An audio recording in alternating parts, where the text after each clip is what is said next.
Welcome back to Lepodcast episode 40. As always, you're here with Hoop, Saney, and the infamous ZZ Hunt Show. Today, the entire show is talking clutch players, and specifically which NBA players raise or lower their stock in clutch moments. So if a player ranks 30th in the NBA in the first three quarters, but becomes the best player in the world in the fourth, obviously that would be better than someone being the best player in the world and keeping that value, or you know what I mean. We want to talk about that. A quick intro. Which players raise their stock in 2K the most? This is a surprise question, but I know that's like the common answer though. Gerald Green. Well, that's the obvious answer. He's the 2K GOAT. If we want to talk low-key answers, Rudy Gay. Kemba Walker. Kemba Walker's 2Ks. Nice. Yeah. Nate Archibald carries shot when you're making a new jumper on park. Nate Archibald's a low-key pick there. Dennis Schroeder in 2K14 was a My Team legend because he was a 70 rated, but he was a bronze player, so you could use him in a bunch of challenges. I'm trying to think here. I remember Lou Dort used to be a bronze, and they gave it to everyone for free in like a single card pack, and I thought this is the most useless card ever. I remember it because everyone got the Lou Dort bronze card out of a pack because he must have been a new player to the league, and they just gave it to everyone. Hey, you guys can't see because we only see our faces, but in the actual YouTube, you'll see Dort Mysterio in the back because I got Lou Dort or Rey Mysterio inflatable in a Lou Dort jersey. So shout out Lou Dort, but. I'm gonna say, man, I don't know. I think the clear-cut answer, and if you don't say this, you're trying to be different, is Gerald Green, and a low-key pick would be Rudy Gay. Yeah, it's fair. It's those like killer scorers with the contact dunk packages. Yeah, like you get an athletic J.R. Smith in My Team. I don't care what overall it JR is. That's nice buckets. Too. Yeah, and DeMar DeRozan is really good. I don't know about nowadays, but like in like 2K18 when he's still dude, I haven't played My Team in a minute. I saw they released a bunch of like 98 overall 50s players. It's trash. It's 2K16 was peak My Team. 99 overall Dolph Shays. I feel like imagine getting like clamped by Dolph Shays and you got like a diamond LeBron. 2K20 was peak My Team for me. Mainly because me and the boys were battling through being quarantined and had nothing else to do but play 2K20. So I was grinding out. It took me like 2.5 weeks to get a decent team in My Team from doing the 3v3 challenges and stuff like that. But I would say so easy. I know, right? But I would say like they gave out the Kobe challenges that year where it was like a million games. Yeah. I ran through the whole thing because I had nothing else to do. I lost a lot of time. Before we go into the clutch thing. Before we go into the clutch thing, one last funny story from me. So in Canada, we got something called CERB. It was like the benefit for like COVID because you couldn't work anymore, right? And I was able to apply for it because I had a job in 2019. And I got laid off from like the current job I was at because COVID, right? And I kid you not, Justin Trudeau puts like 10K cash in my pocket, and the first thing I do is drop a band on VC and do a pack opening. I was in high school. I had no idea what to do with that. That's old enough to know. You're not supposed to be doing 17 that on VC. At 17, bro. At 17, a band, bro. I didn't know what to do. Listen, and I packed. I remember there was a promo with Michael Porter Jr., J.R. Smith, and Jeremy Lin, all opals. I packed all three of them. Best day of my life. I got that Jeremy Lin for about 25K VC a month later. Yeah, okay. That's good. I'm being dead serious. I had that card. Continue. You know what I'm talking about, though, right? Yeah, I know what you're talking about, but that's insane. We're gonna go through our top five. Wait. Not a band. That is nuts. It was in US dollars. It's not a band. In US dollars, it's not a band. Probably like 600 your guys' dollars. I think I spent like 800 at the time. Okay. Okay. We're going to do a reverse reveal like we always do. Remember, this is not the most clutch players in the league. This is the players who raise or lower their value the most in the clutch. So imagine like a differential between their normal stuff and their clutch stuff, whether it's good or bad. So if you see like Julius Randle in these rankings, obviously you're not going to compare him to someone like Dame Lillard or someone like that. Not trying to reveal any of my answers. But if we want to go Saney, Z, then me, 5, 4, 3, 2, 1, let's run it. All right, so the first player I have on my list, so I just want to clarify that we agreed. This isn't like a top 5 list where it's like my top 5. Like, this is my solidified list. This list could really be different depending on the person. This is what I've seen. I'm not gonna go off stats I read on NBA.com, but I didn't watch it because stats don't tell the whole story. This is based off of eye tests. This is what I've seen. And my first spot, I gotta show love to De'Aaron Fox. Not only is he statistically the best clutch player in the NBA currently, he has been one of the best clutch players in the last few years. He shoots 62.5% from the field in the clutch and 44.4% from 3. And he is not afraid to take the final shot. He's hit a lot of them. I know his most recent one, that pull-up from basically half court, that was cold. I gotta show love to Fox. So that's my first pick. And it's a W pick. It's a one that he gets better. I got some worse ones coming where they get worse. But this is the case that the player gets better in the clutch. For me, at number 5, this individual recently just broke my heart as I had to watch my good old-fashioned Golden State Warriors take a loss to the Detroit Pistons. Good old-fashioned loss. A Warriors fan, get out of here, bro. But you don't know what it's like. You don't know what it's like. As I was saying before, I was rudely interrupted. Give me a break. My heart absolutely shattered because of this player from the Detroit Pistons. I'm gonna show love to him though, because I ain't no salty fan. Sadiq Bey in the clutch. I don't know if y'all been watching this year, but when he caught the ball, even though it was a 5-second violation, but we're not going to talk about it. When he caught the ball, as soon as he turned, he was fading away. The shot looked beautiful in the air. Okay, and he's hit a couple more of those this year for this bottom-feeding Pistons team. But hey, I'm going to show love to him anyway. Sadiq Bey is a problem in the clutch. He's him. I'm going to give him his credit. I'm going to give him his flowers. But that's my 5 spot. It's going to get a little interesting from here. But I wanted to start off nice and smooth with a Detroit Piston as my 5 spot. So, yeah. Coop, your turn. I got Giannis at 5 going down. He's the best player in the world in the first 3 quarters. And he's had clutch moments, don't get me wrong. He's the best player in the world. Like, we've seen him close out a game in the finals. It's what do you define as clutch? Like, he has clutch games. But if we're talking strictly the first 3 quarters from the fourth, I would like someone who's going to consistently knock down free throws. I would like someone that has a better jumper game that actually likes to take jumpers in the clutch. Giannis is not afraid of pulling a wide open 3 in the clutch, even though it's a much lower percentage shot than, driving to the basket. He's prone to charges, obviously still, a top 10 option clearly in the clutch, but it's a pretty deep drop from number 1, or steep drop. I like that pick. Honestly, I don't have Giannis on my list. I'll say that from now. But that's a good pick. That's a good pick because when I think about... I didn't even think about Giannis. I really should have considered Giannis. But with my second pick, and this is a player that gets worse, and you guys got to hear me out here. I have Luka. Luka in the clutch. I'm with you. Let me finish. Go ahead. Luka in the clutch. Luka Doncic in the clutch has some questionable shot selection. No, you're gonna make people stop listening to this pod. You're gonna make people turn this off. Let me finish. Oh my god. He shoots 18% from 3 in the clutch. 18%. Now he hits some crazy shots, 100%. He hits some daggers, and that Mavericks team, I don't know if I would trust them in the clutch either. So to his credit, sure, but that doesn't excuse the fact that statistically speaking, he is worse in the clutch because he does that little step back, and 18% of the time it goes in. Apparently, out of the 18 attempts he's had this season, only 3 of them have went in. But we don't want to talk about that. He ranks 10th.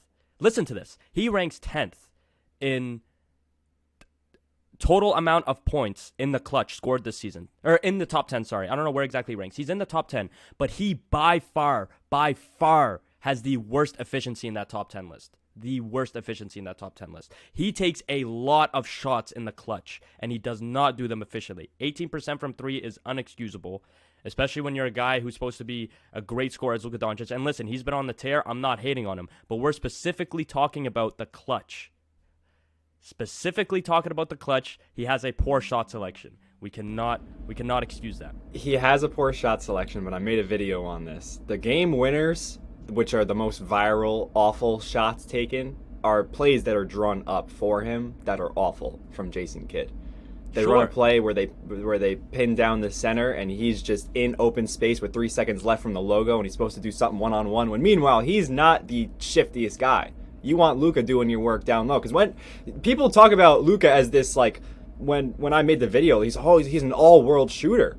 But when you look at all his points, he is a primary finisher. He's not the dunker and not the through contact guy that you see, but it's bunnies around the rim all day. But when it gets to the clutch, they throw him outside. So I'm not saying that he doesn't drop off in the clutch because I think it's really hard to keep up what he's doing for the first 3 quarters. And I'm not saying, in the playoffs, he's a playoff riser. But in terms of specifically the last 2 or 3 minutes in the game, when you key on him, it's harder to maintain that production. So I could see what you mean when he drops a little bit, but I don't want to pin the shot selection on him necessarily because I have not seen too many shots where he has had the appropriate spacing to do something else and he takes a bad one. I think it's just a product of what the Mavericks are giving him.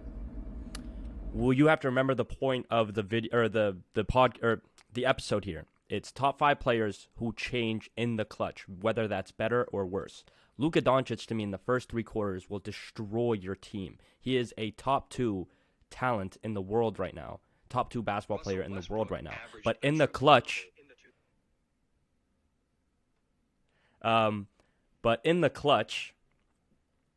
it's he drops off. And the point of this video or the point of this episode is talking about players who either rise a lot or drop off a lot. Shooting 18%. Listen, I understand it's the case of the Mavericks and the plays or whatever. Jason Kidd's drawn up some wacky plays for him, sure. But I'm also sure that if you look back on a lot of other players, we could have that same case for them. And statistically speaking, my eye test, when I'm seeing Luka take these shots, even though he's not the one deciding to have that play drawn up, he's not the one saying, I want to do this, it's still being done at the end of the day, and it's his jersey, or it's his name on the back of the jersey. I'm aware of that. We got to get through these lists before we talk. I just want to clarify, because you're right. I don't want people to stop listening. I am in no way, shape, or in no way saying that Luka Doncic is bad in the clutch. If you put him on another team, if you draw something else up for him, if you let him do what he usually does, I'm sure he'll turn up. But we're talking about players who have dropped off, and as of right now, in the situation that Luka's in, it's not working. Does that mean I think it'll never work for him? No, absolutely not. Does I think he's a bad player? Far from it. I just said he's a top 2 basketball player in the world for me. But we're talking about players who change in the clutch, and Luka has to be on that list. So, really quick, before we finish off this list, just really quick, name me 5 player, or however big the drop-off is, how many players you've taken over Luka in the clutch in the last 2 minutes of the game? How many players am I taking over Luka in the clutch? Yeah. Kevin Durant, Damian Lillard, Steph Curry, LeBron James, DeMar DeRozan. That's just off the top of my head. You would have to. Shai Gilgeous-Alexander, De'Aaron Fox.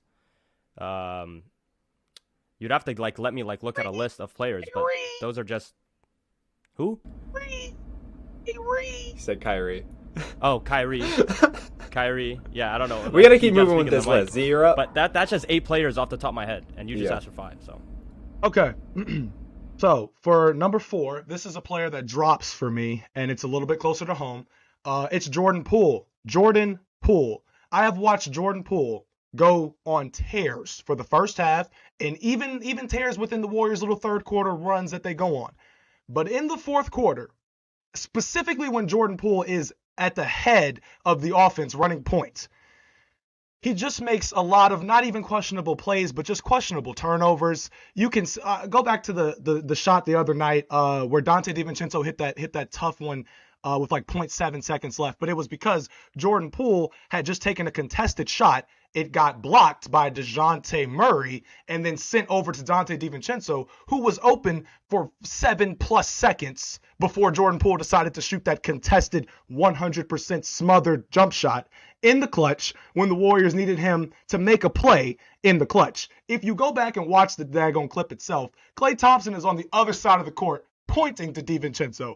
And if you got Klay Thompson for a Warriors team without Steph Curry and Andrew Wiggins in the clutch, pointing to another teammate who's just as, if not more open than him, that says a lot to me. And Jordan Poole did not even look to his left. He just looked at the rim and just said, I'm going to shoot it. And then you look at the Pistons game. The Warriors had went on another little nice run with 2 minutes left. Poole dribbles it off his leg. In that same Hawks game, we can go back to that one as well. Because what I was just talking about happened in the Pistons game. Back to that Hawks game though. The Warriors are up, I think 1 or 2, and JP decides to try to do some little crazy behind the back. He got the big switched on him, tried to do some crazy behind the back and dribbled it off his foot. And you look at the Warriors' reaction, Steph's in particular. Watching him, he wants him to get better, right? It's the fourth quarter, it's your moment. You got baddies courtside, lights, get all these things. Yes, we want you to do well. But he just be doing too much light skin stuff. I can't even explain it. Like Jordan Poole will literally look up at the clock, 25 seconds left. I bet I got a top 5 shooter of all time to the right. I got Dante to my left. I'm looking at Draymond. I can't look him in the eye. He might hit me. But I got a lot of talent. And what am I gonna do? I got shooters all over. Nah. I'm just going to go ISO. Screw it. We're up 1. We'll be fine. And then they turn the ball over. Another team goes down the court, scores. And then it puts them right back in an even tougher situation than they were before. So for me, Jordan Poole, for sure, is a drop, especially in the last 5 minutes of a game. Every time he has the ball, I start sweating. I get nervous. I tend to itch. Rashes start to form potentially. It's just bad because I don't know what he's thinking. I don't know what he's just thinking. Highlight reel. Sports Center, top 10. So Jordan Poole for me. I can back that. Thank you. I was hoping that y'all could see. He was my honorable mention. I'm putting. Yeah, that's a good pick. You have become the biggest Dante DiVincenzo fan I know. You gotta get his jersey at some point. Every year it's like, the Warriors are gonna blow up, but then Dante DiVincenzo comes and saves the day. Let's go, my man. At number 4, this is the guy that Jordan Poole is trying to be in the clutch. It's Kyrie Irving. He raises his value to a minimum top 10 player in the clutch. If we're talking within 30 seconds, maybe a top 5 player. Those bucket getters raise a lot of stock, especially those who get hit in the mid-range. It's Kyrie. I like that pick. He's on my list, but he ain't there. Keep going. I left Kyrie off my list not because I don't think he's clutch like that, but again, I wanted to. Danny, I like your list. I like the way you're going with it. I'm number 3. I guarantee you, I'll put $1,000 that both of you don't have this guy on this list, and I put him on my list because the confidence in the clutch, the ability to make a shot out of nothing, and when I genuinely mean nothing, I mean nothing. Since his rookie season, he has shown no fear. And this is, I think you can tell by now, this is somebody who gets better in the clutch. Tyler Hero. Give me Tyler Hero in the clutch. That's my next pick. That man can hit a shot when you need him to. He has done it time and time again. Absolutely a demon of a shooter. Absolute dog. And I love him in the clutch. Makes great plays. Knows how to spot up. Can make a shot out of nothing. Give me Tyler Hero. I'm a fan of that. I'm a fan of that one.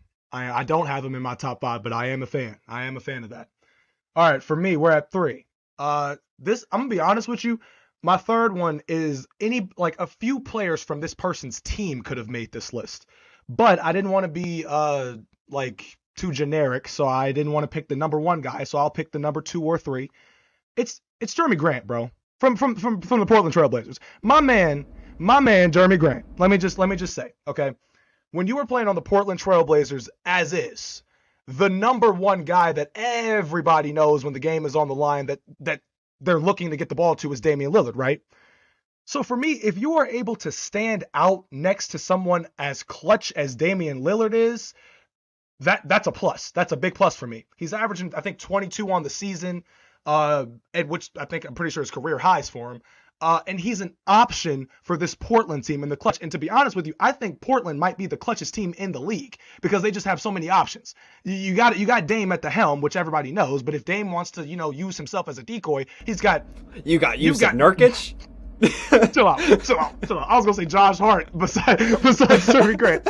You got Yusuf Nurkic. But I'm just saying, if you got Dame as your number 1, you got Jeremy Grant as your number 2, and then you have a guy like a Josh Hart who can knock down an open look if you swing it out to him.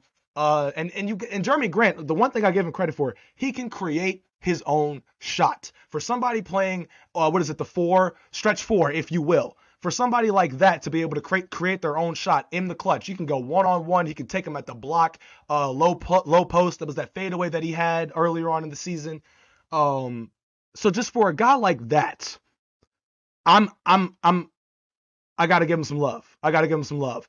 He's averaging 22 on the season, but in the clutch, if you need another guy, Portland fans, I'm pretty sure they can vouch for him. If you need another guy other than Dame, Grant's your guy. So I'm putting him in my list. I think you're forgetting Simons in that mix, but Grant you're right. against the I Knicks was dropped a forgetting 50 Anthony bomb. Simons. Grant against the Knicks dropped a 50 bomb. Maybe it's just his frame and the fact that he's a third option. He reminds me of like James Worthy, like the third guy for the Showtime Lakers. Okay, fair. Like he would, obviously not an all-star in today's NBA, but he's like maybe the second best third option in the league. I'm trying to think. For a guy to be shooting 46% at his height, but to still have a low post game. Who's the best third option, better than Jeremy Grant? I'm trying to think of other guys in there who have like a three. I think right now, currently, he is the best third option in the league because most teams are built off of duos. Right, that's a good He's point. better than R.J. Barrett. The Knicks have like that three. He's better than yeah. I would take. The only argument is Chris Middleton or Drew Holiday, whichever one you think is the third option. But I think if we're saying Drew Holiday's the third option, I would take Jeremy Grant. And it's mainly because of like Drew can get his points, but I think Jeremy just kind of has a little bit more in his. He's wildly more consistent. Wildly more consistent and a little bit more in his bag that you just didn't expect for somebody of his stature. So I'm gonna give him his credit. Hoop, it's on you, brother. Yeah, my number 3. I already give this guy so much smoke, but he goes from someone who's like a name to like not all-star, but like someone who's a name to someone who's like Davis Bertans, Nikola Vucevic. In the last 2 minutes of the game, not only has he had trouble knocking down those threes, he hit one the other night, but in general, he has Bulls fans. Like, he has not had the clip on him, which he's supposed to be known for. He is about the worst person to be protecting the rim within 2 minutes of the game. He's going to foul someone. He's going to give up an open layup, offensive rebound. I'm sorry, Nikola. I've him and Nurkic for me. Something about those centers that are offensive minded, that are not like Jokic. Oh my God. Jokic, no, I agree with that. That's a good. I have nothing to say about big Vooch. But my second pick is a player that gets better in the clutch. If you assume that I was saying he was getting worse, you have never watched a game of basketball. I don't think I need to explain much. Kevin Durant. From his Oklahoma days to his Warriors days to his Nets days, that man in the last 2 minutes will get you buckets. I'm not even just talking about game-winning situations where it's like a game winner, which he will get you. I genuinely mean the last 2 minutes, it's a close game. I want the ball in KD's hands. There have been a few examples of him not playing well, but when you're in that situation time and time again, he was with Oklahoma, he was with the Warriors, he was with the Nets, you're bound to have a few slip-ups. But generally speaking, Kevin Durant is built for the clutch. So I'm taking Kevin Durant at 2. I agree he's built for the clutch, but is he going to rise that much from his other 3 quarters? Yes, for sure. I believe so. Because it's a difference. I'm with Sandy on this one because Kevin Durant's also my second. But for me, for my taste, with looking at Kevin Durant, and I always go back to that Milwaukee series because that Milwaukee series was the first time where I'm watching KD in the playoffs, and I'm like, my stomach is in knots because they're going shot for shot down the stretch. But I'm looking at the Brooklyn Nets, and I'm like, well, who do we know that the defense knows is gonna get the ball? KD. KD is so talented to the point. I watched Kevin Durant take the ball, and I don't know if it was game 6 or 7. I think it was both. But in the clutch, KD would literally just take the ball and get to any spot that he wanted to. You would think. Yeah. So it was game 5 and 6. Game 6 was the foot on the line, or that was game 7. It was game 5 that pushed them to it because game 5 they were on the brink of elimination, I believe. And he had 49 on like 21 shots. I made a video on this. It was one of my top 10 performances of the decade. And he had 20 fourth quarter points. Now at the time, Kyrie was out. James Harden was on a limp. They had no one else who could create their own shot. It was like Joe Harris, Blake Griffin, Jeff Green. They had Steve Nash as their head coach. Half of James Harden. They had PJ Tucker. It was his sole duty to just breathe down his neck. He and then the Bucks are not a bad help defensive team either, and he murdered them. 20 points in the fourth quarter. That was one of the best performances I've seen. When I tell you the amount of like I jumped around my entire living room when he hit the shot that his foot was on the line, because originally everybody in America thought that was a three. We didn't even see the replay yet, but when he hit it, like the significance of the game, the difficulty of the shot itself, it was just like, whoa, that's KD. And I feel like we found ourselves having moments in the past where, like, dating back to, I think it was 2017 playoffs, Warriors versus Clippers, Patrick Beverley was locking up Kevin Durant for 2 games, the first 2 games. And then the interviewer's like, how do you feel about this, Kevin? He literally looked him in the face and said, I'm Kevin Durant, and then dropped 50 the next game. Like if he just wants to wake up, he has that ability. And I think that when we're talking about he's so phenomenal in the first 3 quarters, it doesn't even matter. He still finds a way to just raise up your level of expectations, even in the slightest, specifically talking about the clutch. So KD's my 2. Oh, so you have the same 2 Kevin Durant's number 2. He was, I put him below Giannis. I guess I'm valuing his other 3 quarters more than you guys. I agree, though. When it comes to the clutch, he's easily a top 3 player in the league. My number 2 is Dame. Fair. You have nothing pretty to say. Self-explanatory there.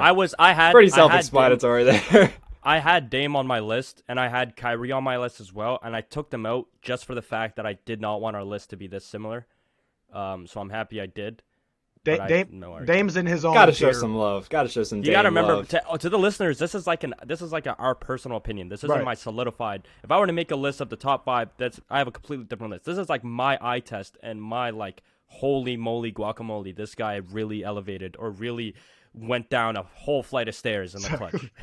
You know what I mean? Speaking of flight of stairs, my number 1. Oh, my number one. I'm gonna give some. How far is he gonna drop off? I'm gonna give some cold, hard facts about my number 1 before I say the name. This is okay. Statistically speaking, this player was the worst player in terms of shooting percentages or efficient shooting percentage in the clutch of the 2010s.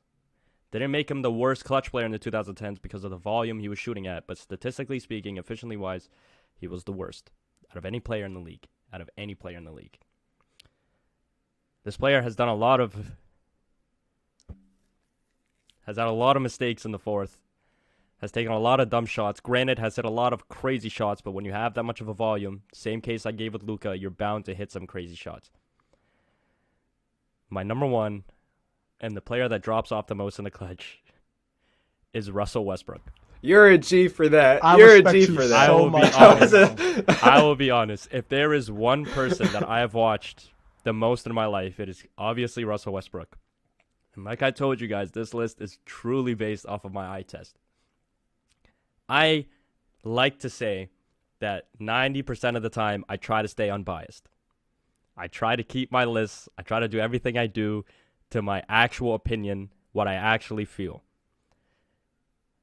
I have turned my TV off more times than I can count before the game has ended with Russell Westbrook in the clutch. I will be the first to admit that. That man, not only does he miss the shot, he makes a sound that is so... Imagine throwing a brick at a house. That is what you hear when Russell Westbrook takes a 3 in the clutch. And I'm being honest here. He does not hit the rim. He does not hit the backboard. He finds a way to hit the little glass screen on top of the net that tells you how much time is left. He finds a way to hit the shot clock. He finds a way to go for a layup and put so much aggression and power into it that it bounces out to the 3-point line. I kid you not. Again, as good of a player Russell Westbrook was in his prime, I cannot avoid the fact that in the clutch, I haven't even tapped into the turnovers. I haven't even began to mention the playmaking. But I'm the first to say that my number 1 is Russell Westbrook, and he drops off in the clutch. And I love Russell Westbrook is shooting a shot late in the game. It is, and this is for my eye test, either he is going to swish it, and I mean like bottom of the net, and it's still going to be loud as hell. Like when he makes it, he's one of those players where it's like he can make the shot, and it will be the loudest shot you've ever heard be made in a game. Or He's aiming for something that you as a basketball player would probably not aim at if you were in his shoes. Like, you know. To be fair, lately he has gotten a lot better in the clutch. Are we talking lately. like prime Russ was a different like breed. in totality? I'm talking players that I've watched. This is my list. It's current players. So he's players talking. that I've watched. But are we saying I'm like talking current this year old- or like just Russ in general? You gotta Russ kind in of general. agree with them. So on like, that are one. you taking Terry Rozier In over the clutch? Russell Westbrook in the clutch? Like, is that Yes. what we're talking? Yes, Dang. Scary Terry, bro. Yes, if statistically speaking. No, I agree, but I'm Russell surprised Westbrook to hear you say it. is the worst shooter in the clutch of the two. He literally, that is a fact. Look it up. That is a straight fact. He is the worst efficient shooter in the clutch of the 2010s. I can't avoid that fact. And I'm breaking up here. I have watched this man time and time again. I have watched it so many times. And it's just so hard to watch a game in the last 2 minutes. And I have to say, listen, lately he's gotten a lot better. He's had some insane moments. I don't think he was the worst clutch player of the 2010s. I think the volume he shot at, I think the situations he's been definitely plays a factor in that, the same way you want to say to Luka. But you do have to address the fact that there is something wrong. And I am addressing that fact. But lately he has been much better. I'll give him that. Okay, let's move away from Russ for a second. So the amount of emotion, I guess you could say, that Russell Westbrook has evoked out of Saney over the years from simply just watching him play the game of basketball, especially in the clutch, right? I took into account when looking at my number one guy. I said, who is this one guy? Who is the one guy in the league where I'm watching a game and he could be on the other team and I'm genuinely fearful, no matter how bad he's been performing, but I'm genuinely fearful when he has the ball in his hand and the game is on the line. I want to date back to 2016, Game 7. You know who I'm talking about. Game 7, Kyrie Irving hit one of the greatest shots in finals history, right? Let's fast forward a bit. After the Warriors get KD, Christmas Day of the same year. The Warriors have Kevin Durant. The Cavs got pretty much the same roster currently constructed that won the championship. That Christmas Day game is the greatest Christmas Day game of all time, in my opinion. Who hit the game-winning shot in that game? Kyrie Irving. He hit it over a different splash, brother, but he hit. The shot was incredibly ridiculous because it was the first shot he hit over Steph in the finals was just a step back. Steph played great defense. Kyrie hit a better shot. Then on Christmas, Kyrie drives inside, spins back left. Klay is, at this time, one of the best two-way defenders in the league still. Spins off of Klay Thompson, hits one of the toughest yet most contested fadeaway shots you could see. Falls down. I mean, it could have been a foul. Literally could have been an and one. Kyrie, right there. There was a play a few years back when Kyrie was had just gotten on the Nets. I remember somebody had made him mad. Kevin Durant was watching from the bench. I think he went in and he tried to say that he got fouled. I forgot who it was. I just saw this clip the other day. But Kyrie got mad essentially because he didn't get a whistle. Game's on the line. He's power dribbling, ISO, and on the right wing, just sidesteps. Bang. Game winner right there. The other night, Kevin Durant has 30-plus points per game. Kyrie Irving is shooting 7 of 22. Kevin Durant, who is having clearly the better game, who, if you look at the game, you would say, yeah, he deserves the final shot. Kevin Durant, one of the clutchest players of our generation, said, you know what? Nah, here you go, Kyrie. Whew. Throws it to him at the top of the key. Damn near at half court. And Kyrie, who is 7 of 22 from the field 6 of 21 from the field at that time, hits just the dagger of all daggers. And you're like, bruh, if I'm the other team, I'm not expecting that. 2 weeks ago, Kevin Durant gets a game winner drawn up for him from Coach Jacques. He says, nah, give it to Kyrie. He may not be having a better night than me, but this is a Kyrie play. Kyrie over Fred VanVleet. Beautiful. In between the legs, drills it. Kyrie, for me, is a player where he can go and shoot 35% on the night. But if the game is on the line, all of that goes out of the window. Because everybody and their mama knows, A, you can't guard him one-on-one. So if it's a one-on-one, he's kind of already got you in his back pocket. 2, I've seen Kyrie Irving spin out of a double team, spin out of the slightest, smallest angle of a double team to score. In Boston, right? Yes, Against with Milwaukee. Malcolm Brogdon. That move was Malcolm tough. Brogdon. That move was Brogdon, tough. arguably their best, or one of their best, because they got Giannis. They had him in a vice vice It was Malcolm grip. Brogdon and somebody else. Who else was the other person that was on his right? It was Brogdon was facing Kyrie, but the other person that came to play help, and he was also just as good as a defender as Malcolm Brogdon. I forget who it was, but Kyrie splits both of them. If I am who's the Bucks head coach? What's his name? Mike Budenholzer. If I'm Mike Budenholzer, I would be red in the face. If I'm sitting here like, all right, yeah, we're gonna throw Drew on him, but it's Kyrie Irving, bro. It's still Kyrie Irving. It doesn't matter. You can have a depoy. You can have a depoy like Marcus Smart on Kyrie Irving. It doesn't matter. You could have Malcolm Brogdon on him. It doesn't matter. You could have Drew Holiday on him. It doesn't matter. You could have Fred VanVleet on him. It doesn't matter.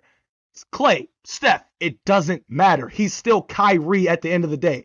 And he can hit a shot and just be so smooth with it that he won't even be fazed by the greatness that he just displayed for us. Like, that's the thing. So Kyrie in the clutch, and think about this too. This is my final point. Every time Kyrie would hit a clutch shot past post 2016, that was where people were like, "Hey, bro, is he better than Steph?" This is the only time you see Kyrie in the top 2 point guard debates is when he does something spectacular, where it's like, we ain't seen no point guard do nothing like this. Isolation, stepping back. The play opening night a couple of years ago, Kyrie almost had the greatest game winner I've ever seen in my life. Where he had dropped 50, and then you remember he tried to do the little street, like the street ball, like on his butt and turn around. He missed that shot.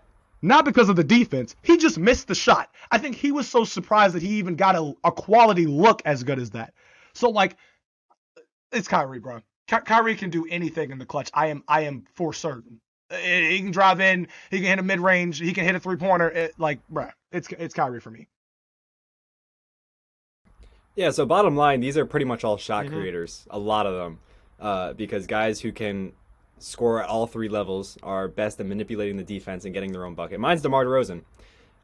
If we're talking regular season specifically, this is what I'm drawing it up to. Because in the playoffs, that it's a completely different story. Very unfortunate for his career and legacy because he was just never rising in the playoffs. But with 2 minutes left in the game, I don't care if he's 2 for 10. He could get to his spot, rise up, and no one's blocking the shot. So it's up to him whether or not he's making or missing it. And a lot of times in the clutch, he makes it. I've seen it against the Knicks very recently. I've seen it just too many times to say that he's not raising his caliber to a top 10 player when he's in the clutch. Are you judging this off of DeMar DeRozan like this season last? Or are you judging this as a whole, like his whole career? Because if we're more so the his Raptors, Bulls I career. disagree. I disagree if we're talking about the Raptors. I think we're talking more so current, so I'm judging his Bulls tenure.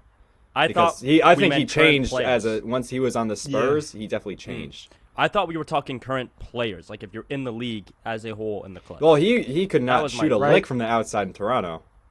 He couldn't I was just gonna say, if you were including Toronto and you put DeMar DeRozan, no. I love DeMar, but Toronto Raptors games are the only games we get here in Canada that aren't nationally televised games. We get the whole Raptor season.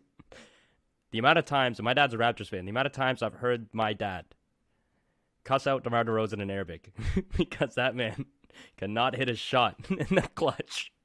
I'm gonna be honest, and especially in the playoffs, I love DeMar, but leaving Toronto was probably one of the best things for his career because in Toronto he was a notorious choker, and I hate to say that about DeMar because Canadians love him, bro. My first ever NBA jersey was a DeMar DeRozan jersey. I could see it over there. I love DeMar, for real. But I almost got his autograph. Funny story. When I went to a Knicks game, I was 12. I've probably told a similar story on the pod, and another story about that Knicks game, whether it's Shumpert or whatnot, right? So I'm a little kid, and before the game, I was at the bottom of the court because I was going to receive my trophy at the midcourt, and DeMar was leaving shoot around going into the tunnel, and I called his name. I was like, Mr. DeRozan! Mr. DeRozan! He turned around, looked at me, and kept walking, dog. I just wanted a little autograph. I know I had a Knicks jersey on, but I was 12. What are we talking about? You see? What are we talking about? That's how you know. Hey, wait a minute. That's how you know that Hoopology just gave you the most I just put him number list. 1. I respect gave you it. the Either most that or this is unbiased his villain list. origin story, because the last story that I heard about a kid who tried to get an autograph and a player ignored him. I think we know where I'm going with this. That kid grew up to be Future. So, DeMar. I don't know if Hoop has an aspiring rap career on the side or cooking up in the background, but I'm just saying, in 20 years, no, he's already 20. In 10 years, bro might have to. I'm just saying. All right. It's a whole lot of kids having villain origin stories. All right. So we finished our list. We still have a solid like 10 to 15 minutes left.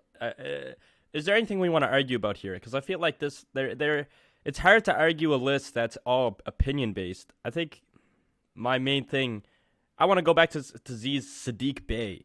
Not because I want to argue it, because I've genuinely not watched a lick of a Sadiq Bey game in my life. Sadiq Bey has been underwhelming this season. In total, I could. Total. Maybe that's because he's on a bad team. Maybe it's because his defensive attention's on him. Maybe it's because Saney gave them a curse by saying they'd be more likely to make the playoffs than the Knicks. I love how that happened. That was nuts. I love that. Was nuts. No, let's be honest. The Pistons team as a whole has really underperformed. Cade Cunningham out with the surgery. The team just as a whole became really trash. Like, we did not expect this. You did not expect I did. Oh my gosh. I thought they'd be tanking for Wembanyama. Even with Cade, they have 16 wins right now. Max. 16 wins max. Did you think the Pistons I didn't. I agree with Sandy on the underperforming part. They've really underperformed. Like, if you look at this team, Cade, I thought they would be better. Sadiq Bey, Bojan Bogdanovic. My man is averaging 20. My man's averaging 20 plus today. Yeah, he's actually good. Free Bojan, free Bojan. He's actually got to get to a contender. Better. But I'm saying they got. You look at the roster and you're like, I've seen worse, or you would think you've seen worse. Cade's gone out for sure. Right. I didn't think, however, that the Pistons would be better than the Knicks. I did not think that. I thought New York. I was giving New York the benefit of the doubt. Like, they have some credit for me. No, but here's the thing. Here's the thing. At the time I said it, it could be considered a hot take, sure, but it wasn't like sizzling. You'll burn your hand if you touch the pan. It wasn't a sizzling hot because take. You're expecting a second-year point guard and a first-year other guard who's like main trait is athleticism to automatically bond and have this that was not the case at all. I was expecting the New York Knicks. Culture. I was expecting the New York Knicks to be the New York Knicks. And that's where you went wrong. Because people have said I went wrong. The fluky season of this Knicks team's tenure was last season. Yes. Because you had a Julius Randle at full growth of his maximum potential. He's had that since the 4 seed year. So, and then even before that, when he was on less attempts from outside, he was still an efficient scorer back in his days in NOLA. Like, he was not a negative player, even though he spent time sometimes as the first option with Anthony Davis being injury prone. So the fact that he was inefficient for one season when the Knicks had all these expectations, Derrick Rose was injured, Alec Burks was the starting point guard, who is now getting no run in Detroit. Like, looking back on it, it's been bad. It's been bad. The Pistons announcers were just talking about him the other night. They were like, he's come in, he's a solid 6-man. We think he should be 6-man of the year. And I was like, hell no. Your team is at the bottom of the Eastern Conference. Russell Westbrook is averaging a triple-double. That's my fault. He's a 6-man. We got to talk about that. I want to talk about. Yeah, with the Pistons. That's my fault. With the Pistons, I mixed him up with Nerlens Noel. Nerlens Noel is on the Pistons. He's getting no run. He's only played in 8 games this year.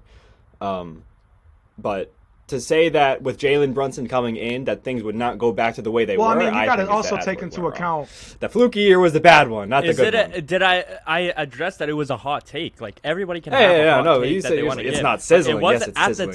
At the time I said it wasn't sizzling. At the time I said it wasn't sizzling. It wasn't sizzling to the people in the comment section. No one likes the Knicks. I think it was like a blanket on you with a hot cocoa type of hot take. It wasn't like turning up the heat and the water's boiling. It was like a toasty hot take. Yeah, it's like a to run your fever up more. It's just a hot take that the Pistons would have a better record than the Knicks. Listen, the Knicks are outperforming the expectations we had for them going into the season. They're better than teams like the Heat, the Raptors. We did not think they'd be better than the Heat. We did not think they'd be better than the Raptors. Look at the record. This is exactly where I expect them to be. I said they'd finish the season 5 games over 500. I did not think that the... Listen to this. Media don't know ball. Their record... The media does. They record, never get. The They will record always in relation, put lower. The record Oh my in gosh. relation. I don't judge. By the way, I don't make my predictions off what the media says. You think I look at ESPN and think, oh, okay, well, they didn't expect. No, I go off my expectations. I'll never listen to ESPN. Don't you ever accuse me of listening to those bots again.